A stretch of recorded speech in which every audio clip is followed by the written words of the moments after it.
So I don't want to waste any more time. As I said, today's topic is all around women leading technology. We love you men out there as well, but there's just something extra that we crave and need when it comes to having other women and a sorority of people and sisterhood of women in technology. So it is with great pleasure that I introduce to you Miss Kelly Flowers, Miss Alli Onni, and Miss Tiffany Evans to the show. Welcome, Hello. ladies. Hi.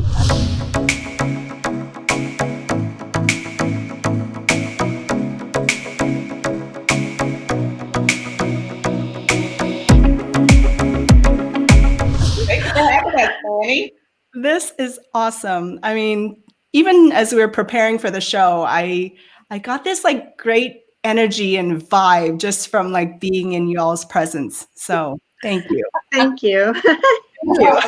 And both of you with your cheetah shirts. I'm like, pass it along, please.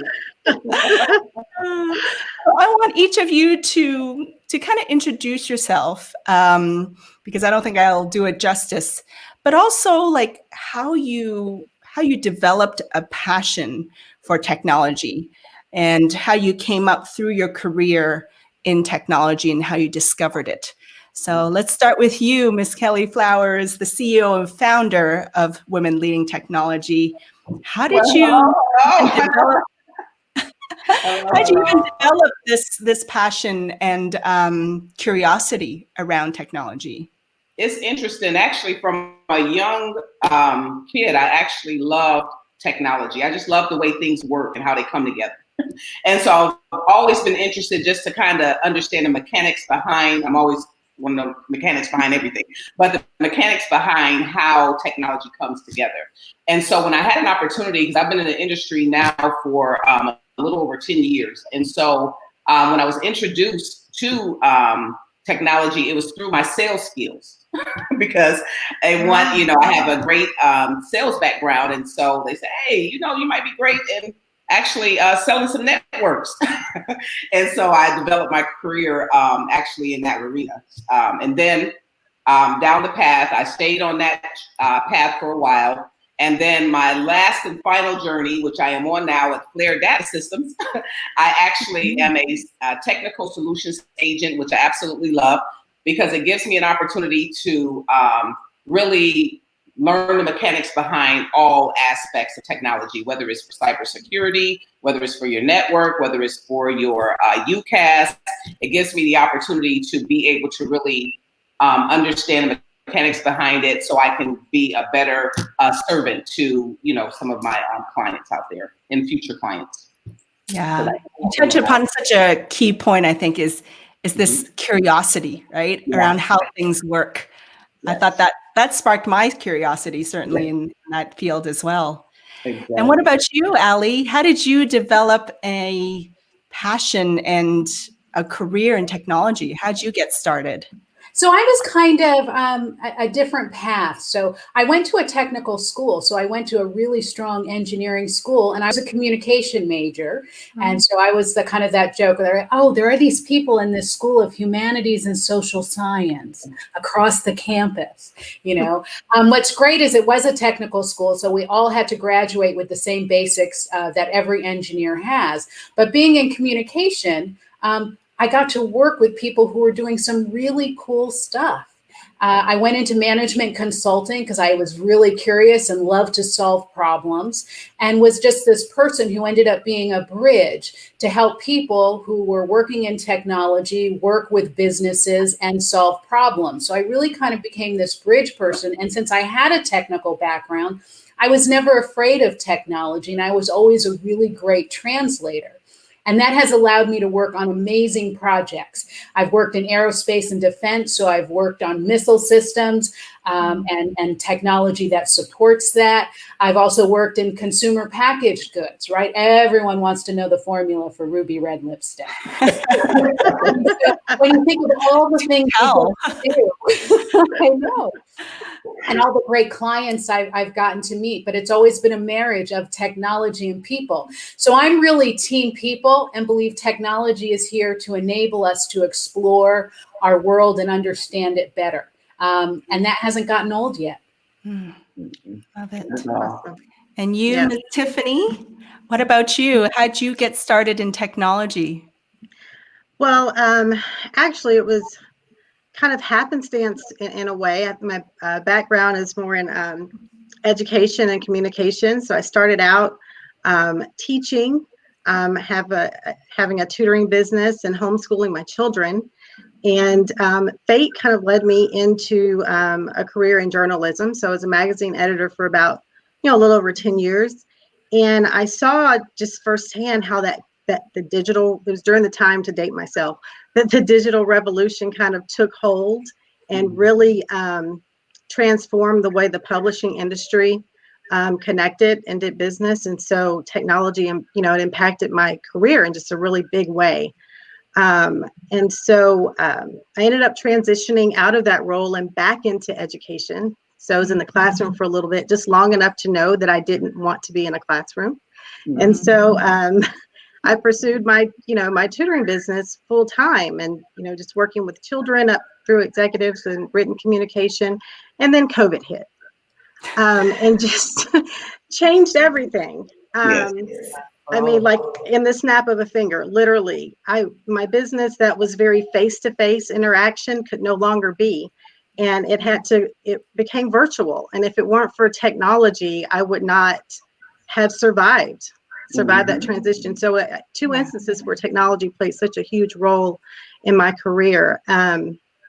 But, through all of that, I had maintained a relationship with Kelly, who's just an amazing person. And when she started Women Leading Technology, it was just a no-brainer for me. I'm a mother of 5. 4 of those 5 are girls. 1 deeply immersed in STEM. And so it just really, the vision just really spoke to me. And so, just really happy to be a part of the organization and just be around so many passionate women who are passionate about technology, but also passionate about helping students, young people, women get into this sector. I love that. Yeah, I mean, Kelly, you started this nonprofit, this sorority, you call it, and a sisterhood, right, of women leading technology. How did that idea even come about? And what made you take action to form that? Sure. So one of the issues that I noticed, or one of the things that I recognized throughout my career path, is that I, in most cases, was the only female either on my team, or I was the only Black female on my team. And so I really took notice to that and wanted to change the trajectory of that. I wanted to make sure that I created an environment that was a sisterhood for women. So that's why Women Leading Technology is a sorority, because we believe in true sisterhood, and because I feel that it's very important for young ladies, even adult women, to have a community of women around them. I think it's very important for you to understand, or women to understand, young ladies to understand, that unity is important, and you have to have that community around you that supports you in every aspect of your growth in your business. And so that's who we are. And we do a lot of things. We make sure that we reach out to our community, because we think that that's very important to also let young ladies know that that is an important part of life, is also reaching back and giving back, whether you're giving back by pulling another sister up to bring them into your sisterhood to support their vision, to actually be there for them, no matter what it is, that you're there to support them, and also to reach out to the community around you. And then, of course, our STEAM, we want to make sure that we're reaching young ladies at a very young age, from elementary all the way through college. And That's why I wanted to create this organization so that we can introduce what STEAM is and STEM is at a very, very young age, where young lady, where girls are very impressionable. I mean, in elementary, I mean, they're very impressionable. I think they're like little sponges. And so I think if we wrap our arms around them and embrace them and have the tools and have the resources for them to excel at a very young age, I believe that we will see more women in the STEM sector.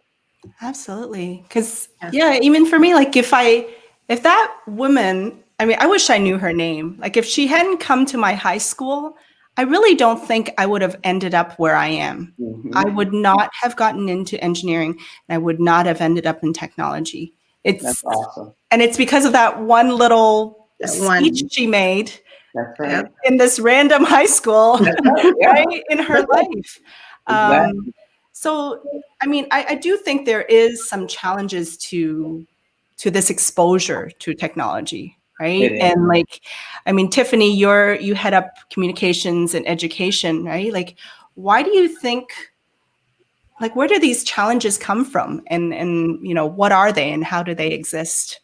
Yeah, absolutely. So, just really piggybacking off what Kelly said, it's really important to reach, we're talking about young girls in the early elementary stages. I mean, all too often when it comes to math and science related courses, we see the little boys enrolled in like your coding classes and your robotics challenges. And, some might say there's a natural gravitation. No, it has to be with encouragement and exposure. There is a real gender gap that exists with respect to STEM education in the elementary schools. And studies have shown that girls and boys at that age, when we test them, their test scores are pretty comparable. So it's not about intelligence or capability or skill set. That has absolutely nothing to do with it. It is about exposure. Little girls are not exposed. They're not being asked at the same rate that little boys are being asked to participate in the higher math activities, outside of the classroom. And there are different reasons for that. We can go into societal norms and expectations, and that's another show. So we won't do all of that. But I mean, it is a reality. And so, you say, why aren't teachers doing more? Well, I've been in a classroom. It is very hard managing just everything that you have to do in a classroom. And so now to target, to make a conscious effort to target girls and say, I really want you to do this. It happens, but not as much as it should or as it could. Parents are busy. Some parents just honestly don't know. They don't understand. They don't know the importance of exposing young girls to STEM opportunities. We're wearing a million hats. It's hard enough to get our kids up to school and doing well. And so now you want us to focus them into a targeted niche direction. It's just a lot. And so it's just really important for organizations like ours and others to really step in and bridge that gap and, expose young girls at a very early age to the opportunities that are out there. And we can't wait until middle school or high school. There is a huge, ginormous window available. We're talking preschool and up. And so it's really, really important to us. It's a passion project for us to grab as many girls as we can and pull them through that window. I still remember my best friend in high school. She also went into civil engineering with me, but she met so much resistance from her mom because her mom thought engineering was like men with hard hats on a construction project, right? And her girl didn't belong in that environment. That's what her mom thought, right? So there are a lot of like just stereotypes that still persist, right? Yes, definitely. And for sure. And there's also a lot of like myths around technology as well, right? I know, Alli, you talked a lot about that when we were talking about it. Like, what do you think are these common myths of technology that we have? Well, and I think part of it is updating our thinking around technology and its role in society these days, right? So when you think of our students and you think of what it takes just to go through life every day, you have people involved with technology. But we need to think about that in terms of the classroom. So there's all kinds of things you can do in technology, and every young person who can have an amazing future in technology does not have to be in love with mathematics in first or second grade. Right. And so we look at a lot of what I would call traditional or old indicators that really don't speak to the world we live in today. Right. So being in love necessarily with math or science, or even coding directly, I think one of the most important things for us to do is really encourage child creativity and exploration with tools. And technology is tools. Mathematics is a tool. You know, engineering concepts are tools to describe and understand our world better. And so I think if we start shifting our focus to that versus old indicators, if we just looked at who loved math, you know, again, we're not gonna get the people we really want participating in our technology future. And there's so many ways to do that.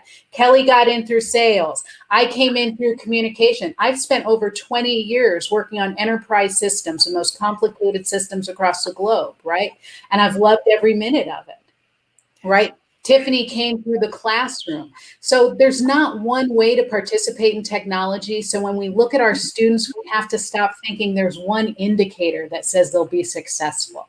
And so that's what I challenge people to do. Let's start looking at young people's creativity and all the things that they can be, instead of just math and science and do they like it enough for them to have a future. I love that. I love that. For those of you in the audience, let us know if you're in the field of technology and what you do. Drop a comment in the comments below and let us know what your relation to technology is. I would love to hear it. We're getting quite a few more people. Mark joined us from Farmersville. Thank you for joining us, Mark. Mark is also on the Association of Business Technology board that I'm at. So I know he's an avid technology fan. This must be one of your fans, you all. Terry. Awesome. And then Chandra's always a great audience member. Chandra, thank you for tuning in. Bryant is an electrical engineer. Yes. Awesome. Yeah, because there are so many branches that people can go into. And Kelly, you have a great acronym that you all talk about with women in technology, STEAM, right? I've only heard of STEM, but I love how you expanded on it and called it STEAM, right? Science, technology, engineering, arts, architecture, and math. Yes. Why this band of topics and industries? So with STEAM, let's go back to STEM. So STEM only addresses 4 things: science, technology, engineering, and math. We feel that it's very important for young ladies to also get into arts and architecture. The reason why arts is very important, I actually look at art just like when you're in a band and you have the drums are the heartbeat of the music. Without the drums, the music may be a little flat, but if you have the drums, it brings a different element to the music. So when it comes to arts actually is the drum of all of that. Oh. The science, the technology, the engineering, the architecture, and the mathematics. Because with arts is very visual, arts is very hands-on. So you have to have the vision in order to be able to utilize your hands as to what you want to create. And so that's why it's very important to have that piece of the puzzle to be a part of that. And we have very little, very few women that are a part of architecture. Let's be honest. That's a field that a lot of women do not explore. Why? Women should explore that field because, first of all, I feel that women are very creative. That's just me personally. That's my personal opinion, guys. I think that we're very creative. And I think that we need to explore more of that field. And so that's why our particular organization supports and created our version of STEAM, because those are things that are very important. I love it. And where our audience is from a whole variety, Brian, and like he already mentioned electrical engineer, but we have, this is Susan, it didn't show up, but Susan Slauson is PhD in electrical engineering, working as a project manager Nice. for an analytics company. Welcome, Susan. And this is Tracy, aspiring chemical engineer. Oh, nice. Love it. Strong Black women in technology. Yes, honey. Ma'am. Yes. Make us Mark, proud. Yes. yes. Yes, Tracy, make us proud. I love it. Mark Reynolds, RPA, Intelligent Automation Consultant. Oh, my goodness. Yes. And then Brian was saying, arts is the lubricant, what makes everything flow. Yes. Nice. Love it. Love that. That's right. Yeah, That's right. yeah. And I have some dynamic ideas like to share about how to bridge the gender gap. Yes, please type that in the comments below. We'd like to hear that, Brian. Absolutely. Yeah, I love how you said all that. Even across my career, like I feel like we start off with one field and then we discover more and we realize the world is even bigger than we thought. Yeah. And then we approach that and we realize there's an even bigger world, more industries. And I look across all three of your careers, like you span everything from motherhood to consulting to sales to education. We can approach it from so many different ways. And I love that variety and diversity. Absolutely. And, in a way, like, Alli, you're saying technology has become kind of like our core life skills, right? It's the basis of so much of what we do. Like this whole thing, this whole setup, like webcam, streaming service, microphone, like even just this, on Facebook, right? On LinkedIn, like so I love this equation you came up with. Like, how would you explain it? What is your definition? Again, I just really focus, and one of the things that I love that keeps coming up in this conversation is no one is just one thing. No career is just one thing, right? And human beings are learning machines, okay? And when we think of the STEM fields and the STEAM fields, right, these are all just access to different toolboxes for us to keep exploring the world. But technology is growing faster and faster, right? So, as I said, grandma's on Facebook. You know what? We have, 90-year-olds who are texting on their phones and doing electronic banking. And so much of our world is, in fact, being digitalized. And there are some real opportunities and challenges from a community health perspective related to ensuring that access is available to technology, that we are lessening the digital divide, certainly, because that's core to access, and that we start treating technology skills like life skills. Right? People need to be able to digitally do banking. People are going to need to be able to get on and watch videos. They're going to need to be able to get onto the internet.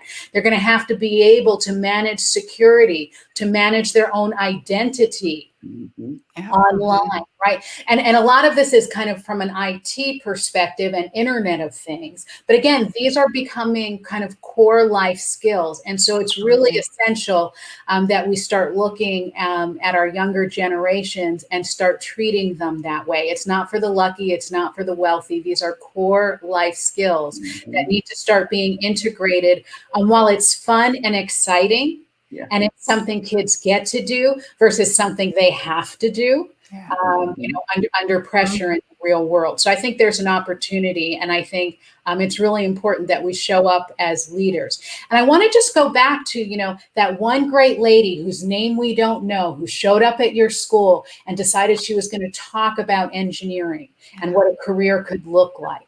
And one of the things I would just kind of challenge the audience and friends of people in the audience is, do you know what an impact we make when we just show up for young people and just say hi? And I don't know if you're interested in this, but this is what I like to do. And it really is life changing. And I can look at my career, and I have a lot of those. One lady who just showed up and did this, the one man who said, "Hey, you might like this," and showed me how to do something on a system, right? So again, I know people are really busy, but showing up goes a long way. Yes, it does. Absolutely. We don't know what we don't know, That's Yes. right. especially as Right. kids.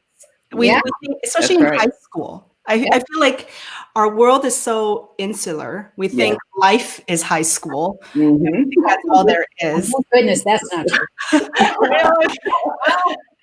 But yeah, there's such a big world, but we just don't know. We don't know there's a career in sales and technology. We don't know there's an ERP system. We don't know there's all these things out there, right? I know my world was more just like what I saw in movies, and that's it, right? Until I met other people in these different industries.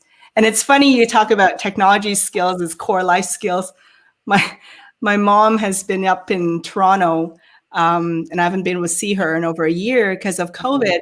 Yeah. And Christmas is coming up, and so she needed to learn how to order a gift card off Amazon, right? Like basic life skills, and she wanted to order that for the kids and Christmas, and so I was giving her an Amazon tutorial. She's over 70 years old.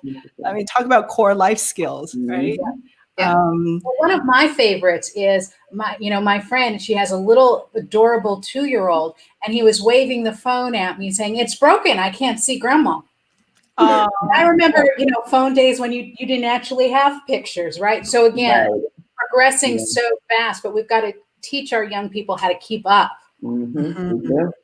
Yeah, and like Tiffany, I wanted to ask you. Actually, we have a question from the audience, and it's actually centers around education. So Tiffany, this is Susan Slauson asks, what can I do to help others who are earlier in their career or still in school? What do you think? I would really say talking to and finding out, what some of the needs are, and just really listening to where a person is, and then from there, it's really about kind of networking, getting out there and seeing what's available, and steering them along the way. I think though it's one of the things, we get so busy, in what we're doing, that sometimes we think we know, but we don't. And so I think if we kind of slow down and really find out what needs aren't being met, that's really huge. And the sooner the better, would be my suggestion in that case. There's so many resources and things out there, but it really starts with finding out where a person is, where they are in their career, where they are in their education, and then matching them with those resources that are out there. But I think that the listening part is a big part of it. I was going to say that I have several kids, but my youngest, I thought I knew what her strong suits were. I thought I knew what her favorite subject was. And I thought it was more in the humanities, writing and reading. And she says to me recently, she's like, "No, Mommy, my favorite subjects are math and science." And it's like, okay. And actually, this is something that I do every day for a living, and I'm making that mistake with my own child. So I'm saying, really stop and listen and find out what's needed. And then from there, do the homework to make those connections, because they're out there, but it just, it takes time and research, to help. Also, a lot of schools, I know my kids, they had a career day. And so they were asking for volunteers from parents to come in and just talk about different careers, right? I mean, we we know the traditional ones of like doctor and teacher and all those things that we see in our lives when we're kids, but like they had like recruiter, graphic designer, like there are all these different options, I think, that people can learn about. So I would think like, you know, volunteering at schools as well. Yeah. Have you guys seen that as well? Yeah, I've actually done that a few times myself, and it really works out great, because a lot of the kids, when we spoke about, like you said, technology and sales, the children actually didn't put the two together. Like, yeah, that's actually a career. So yeah, I think that's I think that's a great way to start is volunteering at Career Day. I think that's a great segment into listening and to kind of understanding where the gaps are, and then also, as you mentioned, Tiffany, to find the resources to be able to help the young ones that come to you and say, hey, I'm really interested in this, and how you can help bridge that gap. So yeah, I think that's a great start. Absolutely. We have a very interesting comment from Bryant, and I would love any of you to tackle this one. If we try to cram a lot of women into these jobs and roles, we will all still be very unhappy. The root problem is that men and women work differently and view and seize opportunities differently. The system was created solely by men, and it's broken. So we are currently trying to cram women into broken systems. That doesn't solve anything.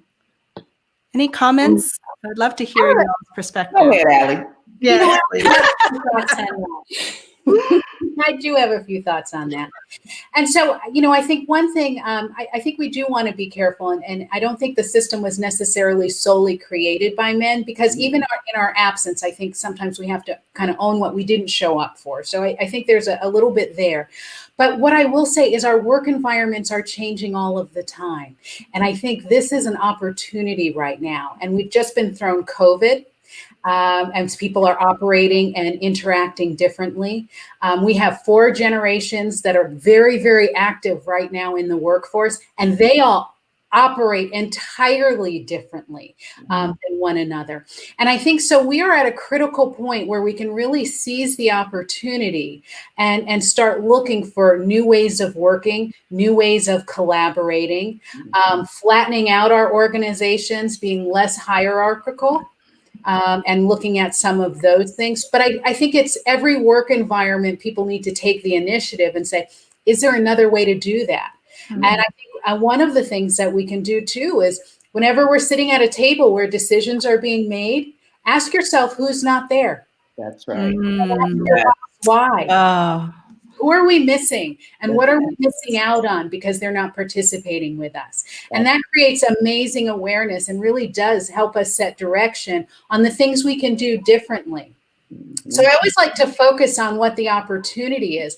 And it can actually be like an exploration, right? It's not about what we've done wrong. It's just what we get to do next because we want something different. Moving forward. That's right. Yeah. Absolutely. And then actually, Kelly, I mean, you work in an office, right? And Mark has a good point here. He's been thinking about recent graduates who have no real office experience and now risk not ever getting it. What do you think about that? How do we try to fix that? Or even, it's true, like that we have a lot of graduates that are coming out and some are starting off remote. They are. I think that's really tough, like I said, because we're in a new situation now. We're in a whole new way of doing business and all of that now. And so I think that this one is tough. I'm gonna be honest. It is. I know. I was looking at that. Yeah. So actually, I think personally, Mark, I believe that you can still create a virtual office environment. I really do believe that. Because a lot of us have shifted, because I'm thinking about my current situation, how things have shifted, where we can, even though we may not be in the office as we used to be before, however, we still have the same access to a lot of things that we would do in the office. For example, like we still have your Monday morning meetings, you still have your collaborations with your team. So it's still ways that you can do all of that virtually. So I don't really say that it's a risk, I guess, because it's basically just a shift. It's a shift in your mindset. It's the shift in getting people to understand that this is I don't want to say the new norm, because I know that's being used a lot, but I'm being honest, it is what it is. And so I think that a recent grad will be more adaptable than a person who's actually been in the environment for quite a while. So that's actually been in an industry and used to doing the office, doing like with me, the face-to-face meetings that, I had to do a major shift in all of that. And so I think that basically a recent graduate personally will be more adaptable and more moldable into a situation that will get them to be more acceptable to the virtual environment. That's just my own personal take. I'm sorry it took me so long to answer that.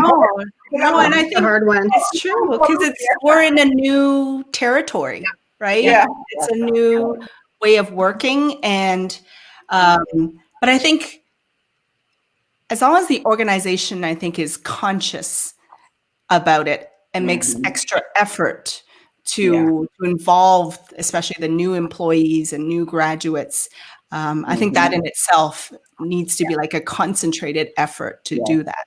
Yes.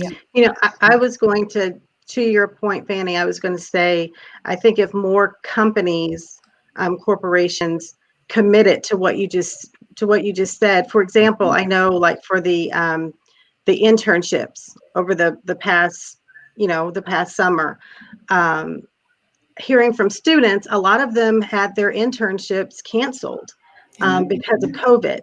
And so they really missed out on that experience, but it was encouraging that there were some companies who still kept them. And they said, this isn't going to be the same as what we planned, but we will commit to keeping you on and, teaching you in this, in this environment, in this way.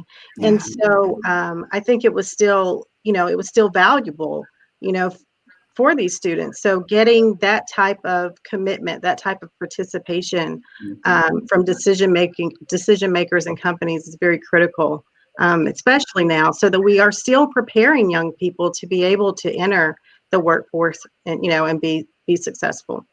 Absolutely. So one thing, I was just going to add. So one thing, I've seen a couple of things that are working really well that people are doing. And some of it is just using tools that we've always used, but using them differently.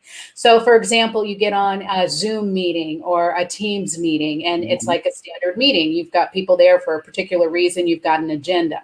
Well, we've also seen people just opening up talk lines and calling that a virtual office. So people can go and wander in and out of that space and just kind of talk to each other and whatnot all day long, right? So we've seen people using technology differently, setting up coffees where there isn't an actual agenda and you can talk about anything but what's happening at work this week, right? And kind of using the tools to force different types of interaction with one another, because right now this is as good as we're going to get, but at least we can see each other and we can kind of hear our voices. So we need to have opportunities to kind of change up the content and what we're focused on.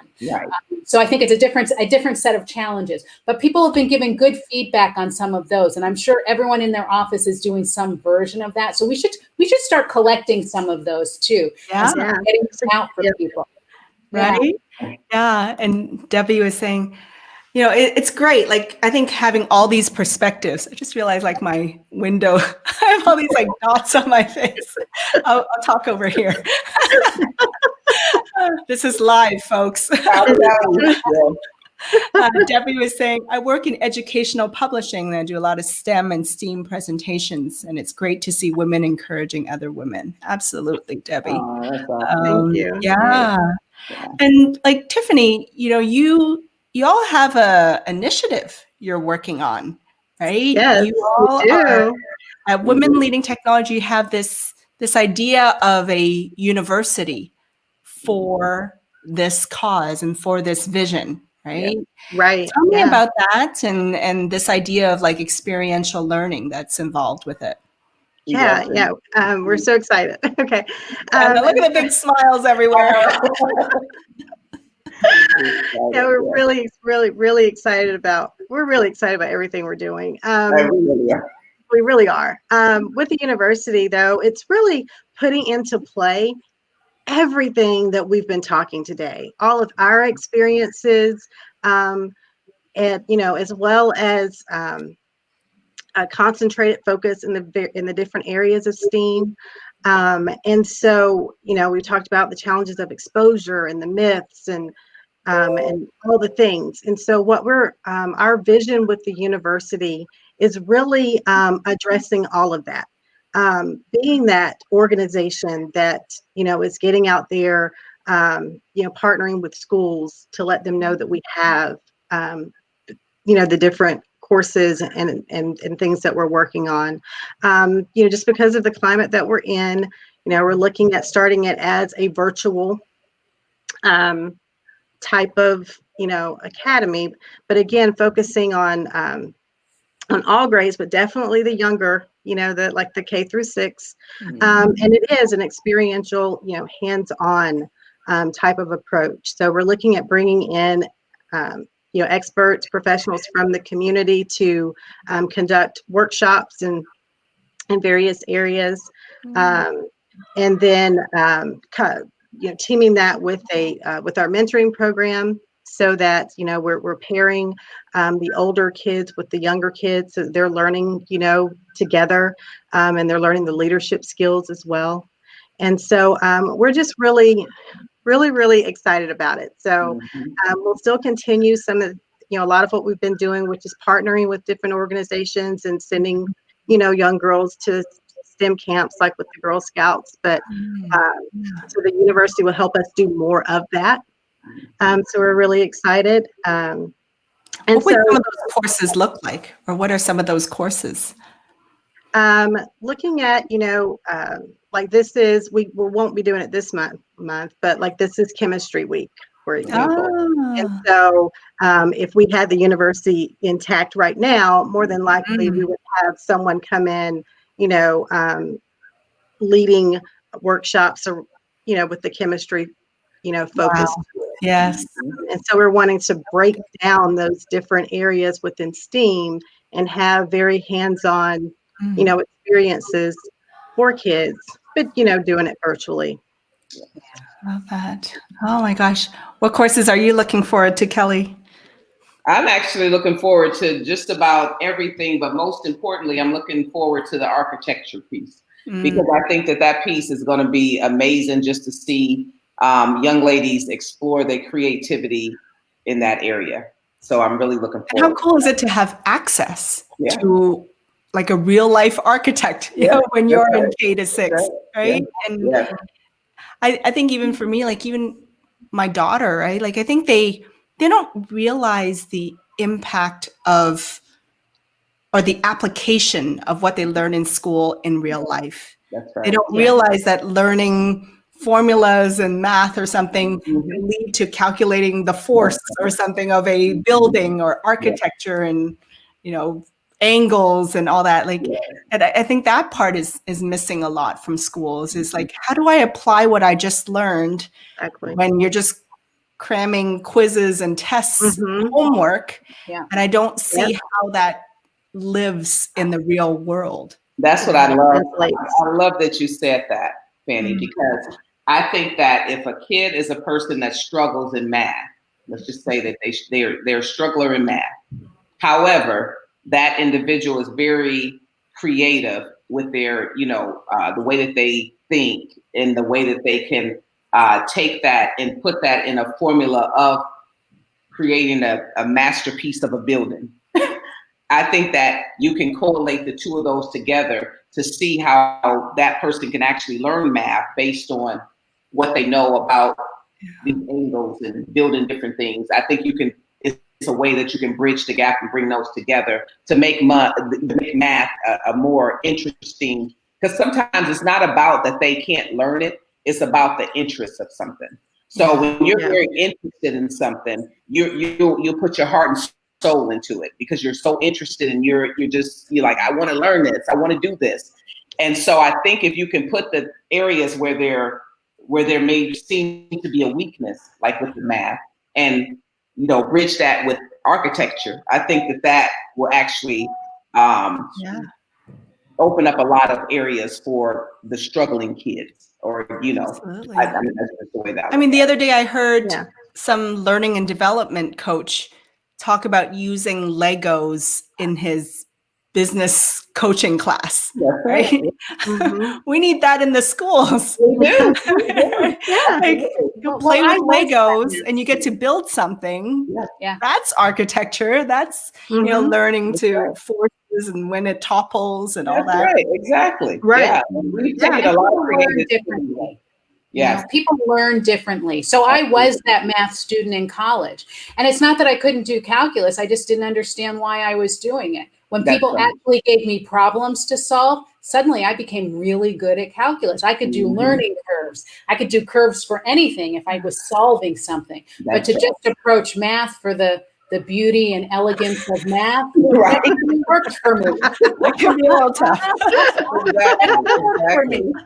That's right. So we have to, so that brings us back to, we have to shift our thinking in a way that we educate our children for the future. We can't do the old.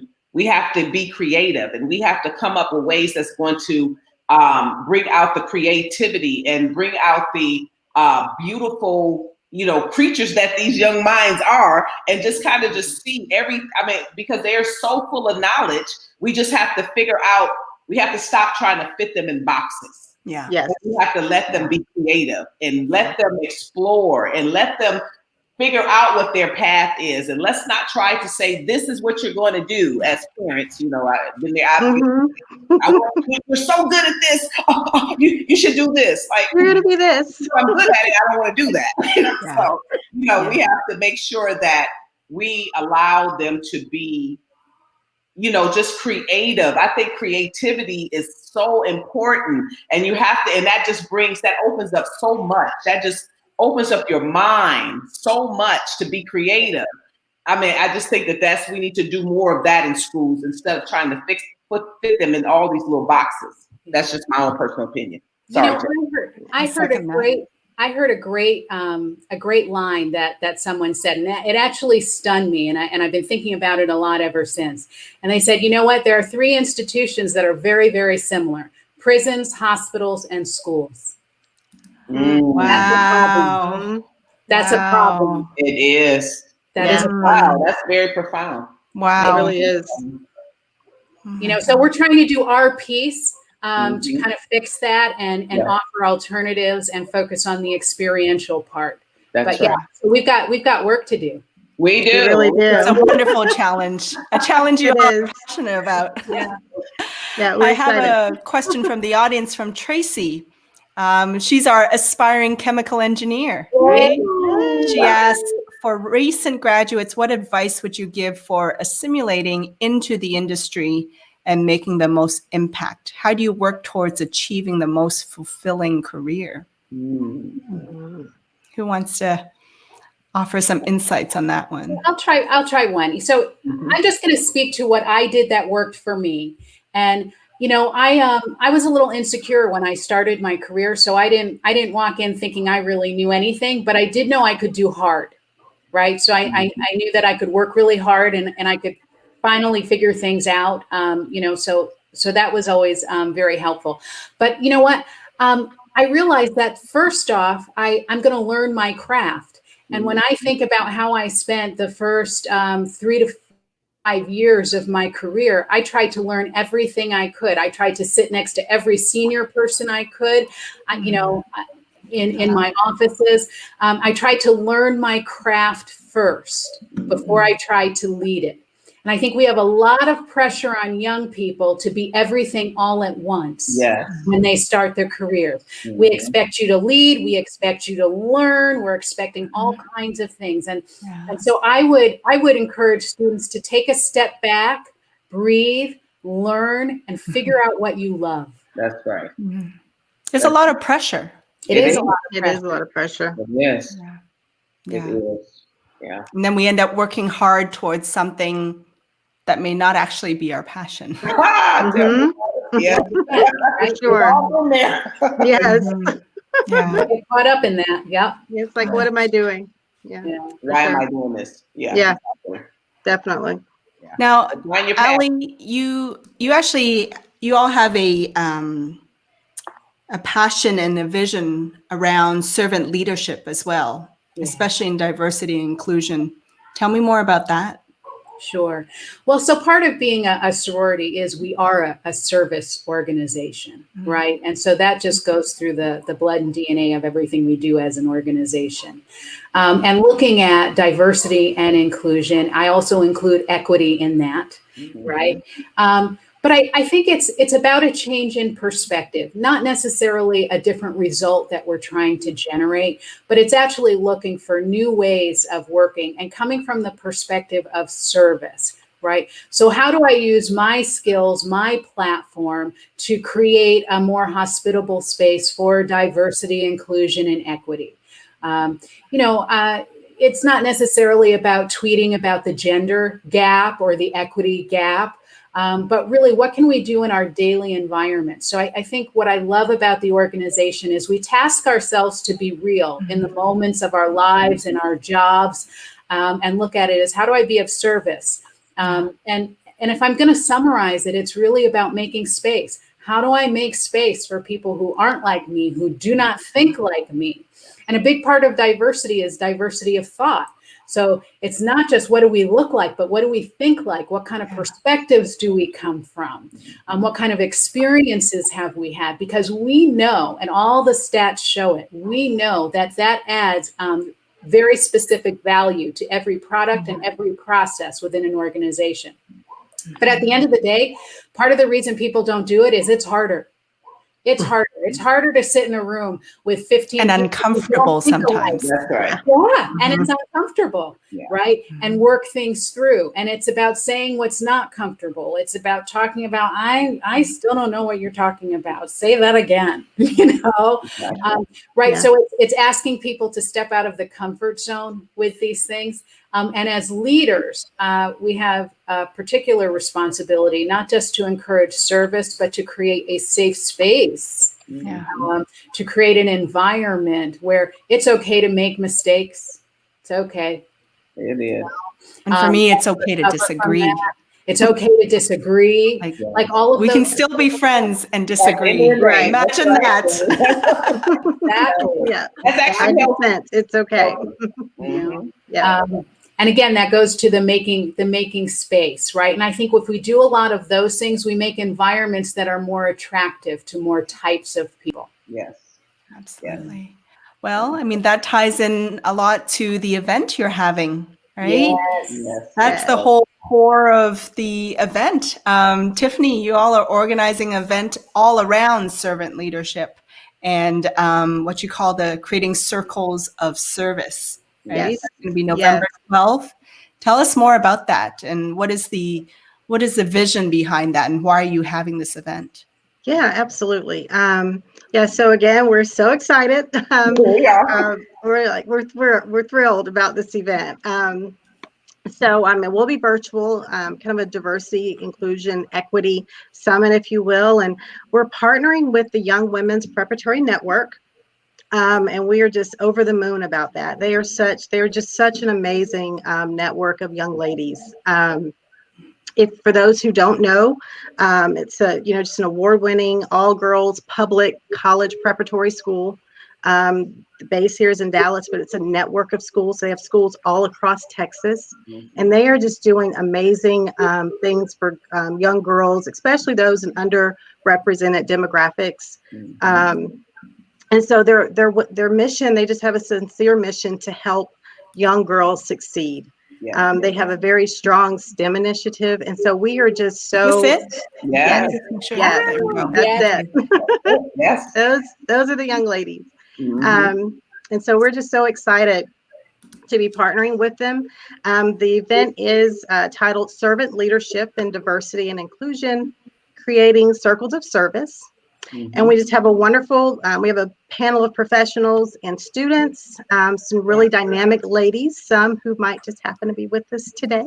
But we are very, very excited about our panelists. Our moderator is going to be just a great event. And this is about, we're focusing heavily on the theme of service. Again, that servant leadership and diversity, inclusion, and equity. And then also, this is truly about engaging and fundraising for this wonderful organization, and so we're excited to just roll up our sleeves and present this event in partnership with them to really spread this message about the importance of service as we're talking about, as Alli said, creating the environments and the careers of the future, and to be able to be doing it with the Young Women's Preparatory Network and fundraising for them. We just, we're just really passionate and excited about this being our opportunity to serve, as well. So for information about that, sponsorship information, we love our sponsors. You can reach out. Can I be a little more subtle? Sorry. You can reach out to us. The platform is yours. Info at womenleadingtechnology.org, as you can see here. We'll have tons of information for you, and we're just really, really, really excited to be able to do this with the network. They're just an amazing group of ladies. Yeah. I want to show this picture again, because I look at that and a part of me actually just like, I'm tearing up just thinking about it. I feel like, I feel like I see a little part of myself in them. And I think in a way we probably all see a little part of ourselves in them, like the hope in their eyes, the future is bright, right? The future is really endless. As long as we work hard and we just try, right? And I just look at their faces, and it's just across the board, and like, I'm excited for them, right? And if we can help them, then why not? I mean, we've all become successful in our own careers. Like, why not? That's right. So, yeah. I don't know. I'm a sap today. I see that. I'm like, because it's a great organization. It really is. I mean, it speaks volumes for helping, because there's so many kids that are overlooked because of whatever the reason may be, financial. They may not fit in a certain financial bucket, or a certain smart bucket, or a certain, just so many different buckets that people, society wants you to check in order for them to even consider you for any opportunity. And so that's why Women Leading Technology exists today, because we're the opposite of all of that. We're going to give you that opportunity. We're going to make sure that you're in the same running with the rest of the people, and we're going to give you the tools to be just as successful as anyone else out there. So we have your back. So we're here for you. Yes, because you also do scholarships, right? We do. And you look at job opportunities as well. That's right.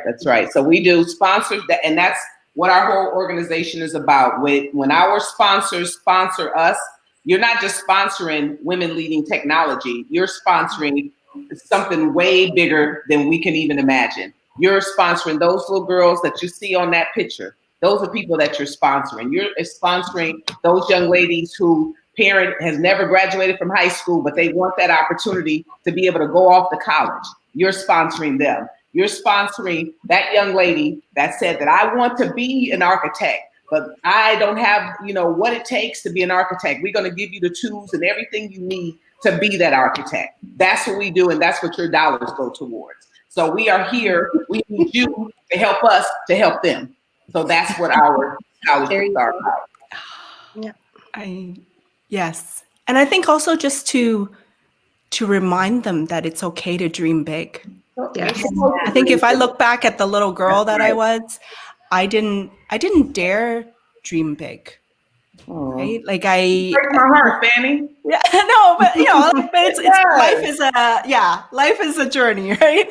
I'm I'm good, but but I think sometimes because if we grow up in narrower circumstances, I don't think we give ourselves permission to dream big. Right? Like we're just gonna pace ourselves, and it's good enough, good enough, good enough. But now, I mean, knowing what I know now, I mean, go for it. Like, right, girl. That's right. Yeah. That's true. I love it. And look, see, Marquita says, I would love to help. You're already changing. Marquita, please. Email them at info@womenleadingtechnology. No, that's awesome. Their event is on November 12th, 6 p.m. I think you guys are about to launch some more information, right? On your website. We are, yes. But in the meantime, please definitely email them at info@womenleadingtechnology. And gosh, the hour just flies by. You see, I told you it flies by. It really did. And we have such a great audience. I love all the comments from you all out there. So as we kind of wind down, I want to change up something. Like if you were to, what have you learned from that little girl? Like picture yourself as that little girl in those pictures. And what have you learned since then in your careers? What is a life lesson that you've had? So I'll go first. Please, Kelly. Yeah, so the life lesson that I learned, not only just from that picture, but just through my own personal life, don't put limits on yourself. You can do and be anything that you want to be in life. You just have to go for it. Don't put yourself, how can I say it? You are more than you can just even imagine, but you have to go for it. You cannot, stifle yourself. Just go, just do it, and trust me, I have had some bumps, some bruises. Lord have mercy. I have had some bumps and bruises along the way, but I pick myself up. I dust myself off.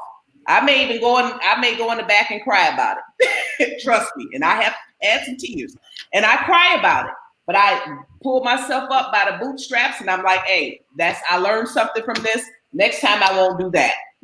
Check it off your list that what not to do, and you move on and learn the lessons for the things that did work for you. Take those, learn from others, surround yourself with people that are smarter than you. I say this all the time, because the thing is that if you're the smartest person in the room, you're in the wrong room. I tell you all the time.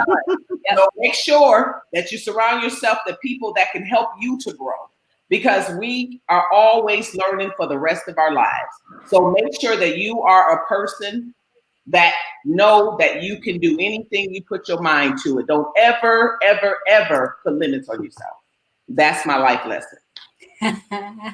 Amen. Yes. Tiffany, what about you? I was going to say, Kelly summed it up for me. I think I would have to say, kind of slow down and live in the moment. And what is the saying about not being able to see the forest for the trees? I think sometimes you can get so overwhelmed, and then you can become discouraged and burned out from that. And so I think sometimes if we just give ourselves permission to just breathe, take it one step at a time, and know that it's going to be okay. I think overwhelm and anxiety is a really big thing. It's a really huge thing for our young people right now. They're impacted by so many different things. And sometimes, like Kelly may have said, it's going to be okay. Just calm down and deal with what's in front of you right now. I mean, keep your vision and know that that's there and work towards it, but just kind of settle down and live in the moment. Enjoy the moment, because tomorrow certainly isn't promised. Yeah.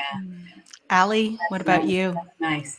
So I look at that picture and I see all those just kind of smiling, bright faces. And then I think about things that might change that happen in life and happen through a career. So I think that the biggest lesson that has served me in my career so well is that being offended is a choice. You actually have to choose to be offended by something. It could just be bad information. It could just be something that's not relevant to you. And so I would encourage people to just really guard their minds and decide very specifically what they want to spend their time thinking about and where they want to apply their emotions. It has really served my career well to remember that being offended is a choice.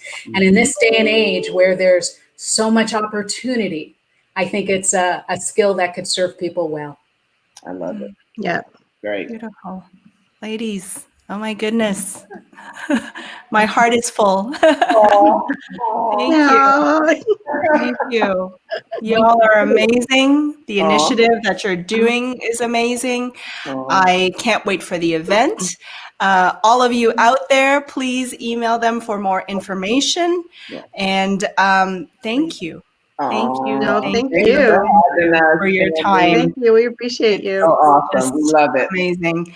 As I close up, I want to thank again all these lovely ladies. Thank you, Kelly. Thank you, Alli. Thank you, Tiffany. Thank you. Thank you, Tammy. And for all of you out there, thank you for tuning in. Thank you for all your comments and your love. And I just want to close with my hashtag of shining your light, making sure that you continue to share your voice, share your message, whatever you have that calls to you. Someone out there needs to hear that. And shine your light and share your message through video. Thank you for tuning in, everybody. Thank you to all these ladies. Thank you. And we'll see you next Thursday. Yes, exciting.